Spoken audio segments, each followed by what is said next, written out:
Welcome on in, guys. Tobin here with you. Hope you're doing well out there, Dolph fans. I understand, though, if you're still depressed. I know that there's a grieving process with all of it. Mike McDaniel said there's a grieving process with all of this. And wanted to get to some of the things that Mike McDaniel had to say today. Did a press conference with Chris Greer, kind of a end of the season State of the Union, if you will. And some fascinating things that were drawn up. I to be honest with everybody, you know, I get why the quarterback is the number one thing everybody wants to talk about. It's the most important position in sports, hardest position in sports. Everybody wants to find their franchise quarterback. They don't even call franchise quarterbacks anymore. They call him that guy. It's like Tua's not that guy. Mahomes that guy. Lamar's that guy. Tua, he's not that guy. He's not him. You should just be franchise quarterback. But to me, honestly, I came out of this season with more questions about the head coach than I did the quarterback. Because I feel like I kind of know what Tua is. And I think that Tua is good. And I think that Tua has talent. And I think that Tua works his ass off. And I think that Tua can still even improve. I don't think that Tua is necessarily a finished product. I think this is a guy who can get a lot more savvy, and I think is growing and is getting more footing in the league. I think he has the respect of his peers too. I think a lot of the other top quarterbacks in this league, I think, really like Tua's game and the way that he can distribute the football and the way that he can manipulate things with his eyes. But I get it. You think that he's 6 foot.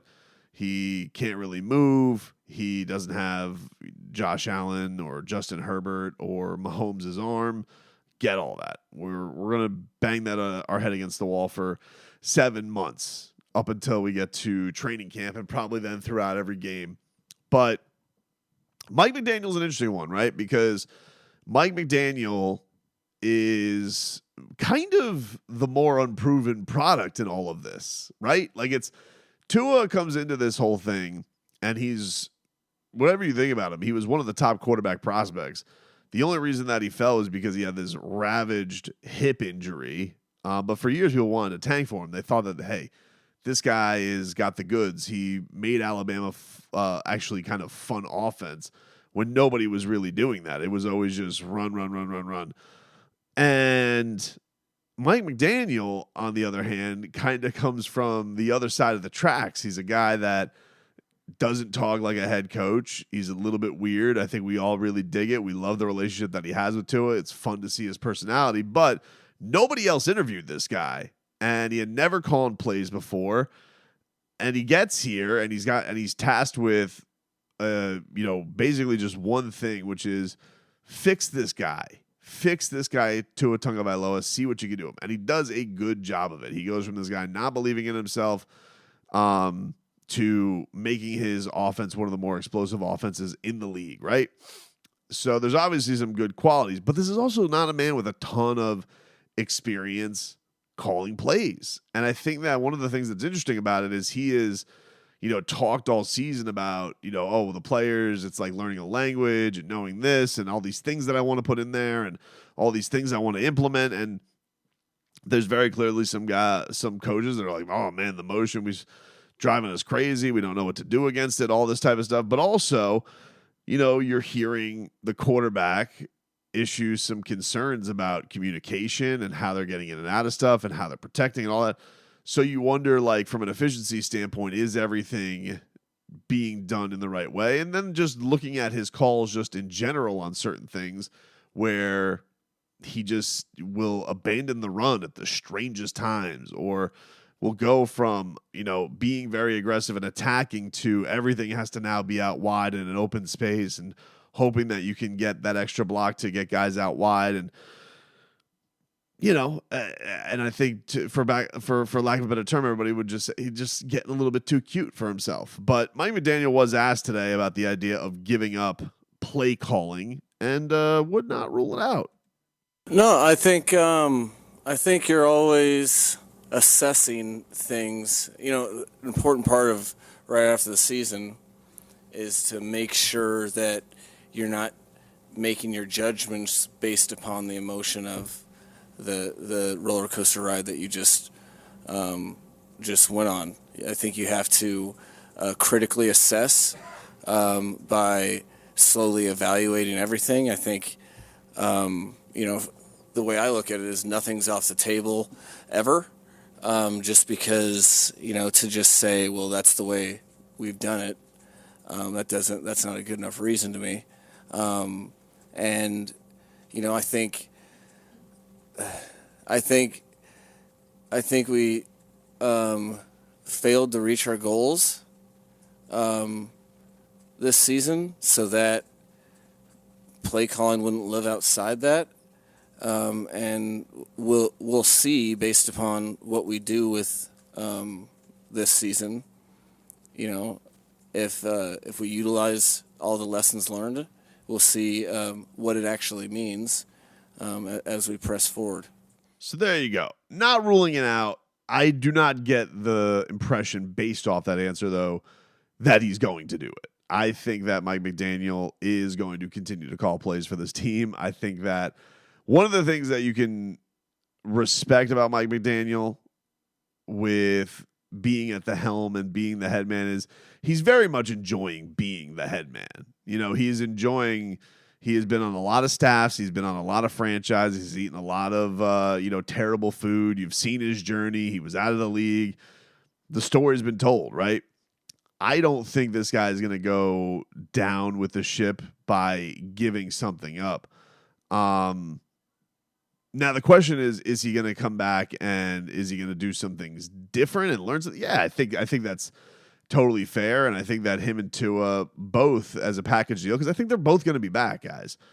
I think they both have to kind of assess things on what works, what doesn't, what do they have to go with, and do they need to diversify some things too? I mean, look, we get it. Everybody in this thing is a track meet. Everybody here has 4.2 speed, and do they need to invest in some bigger body receivers they actually trust? Do they need to go get a veteran big body wide receiver instead of scrap heap guys and finding Chase Claypool who won't run your routes the right way? Can they be rats off a ship on that? Those are going to be things that are interesting to see from Mike McDaniel going into this, because for me, the developing of the coach is not something that's talked about because they're just kind of supposed to get here and get it. And you look at year one and it's like, all right, he had to deal with a lot his rookie year, being a first-time play caller, inheriting a defensive staff that wasn't his to kind of just put all the focus. You have a quarterback who's mentally broken that he had to kind of nurture back. Then you had to deal with a quarterback who you did nurture back, who got physically manhandled and nearly had his career ended. Then you had to deal with people saying you were in a cover-up conspiracy. Then you had to deal with, is Tua going to come back at the right time? Then you had to deal with the idea of Tua playing a game, getting through it concussed, and then not realizing that he was concussed until the game was then over. Then you had to go avoid a historical collapse. You limp into the playoffs, and you have to play with Skylar Thompson in Buffalo. So a lot in his first year. And so I think this year, maybe, but with all that said, still got to the playoffs. They added even more speed this year, and I think probably thought to himself, oh, this is going to be easy, especially once you're putting up 70 burgers in the first month of the season. You're thinking to yourself, you got this all figured out. What do I have to adjust to? And I just feel like Mike McDaniel got a little bit too full of himself, thinking the league's never going to catch up to him when it catches up to everybody. There's too many smart people around this league that you're not going to have to figure out some way to counterpunch or come up with something else. And that's going to be the thing that he's going to have to do some soul searching with in this offseason. The other interesting thing that was brought to my attention in this press conference was he was asked about Vic Fangio. And the question was from Adam Beasley. He says, I have to ask you about the coaching staff. It's silly to ask, but I have to ask it. Do you expect defensive coordinator Vic Fangio back next season? And here's what McDaniel had to say on that with Vic Fangio and if he'll be coming back. I think all things are fair right now. I know there's, it was, we're still kind of grieving through the process collectively as a coaching staff. I have to quite honestly, the main thing that I'm trying to do is make sure that I maintain my communicate with the players as they go through their exit interviews, and that it's about between 50 and 70 guys that I meet with, and then we'll get together as coaching staffs and kind of undress the season in a painful but productive way, and I think that's what all healthy staffs do, really, regardless of a success or failure.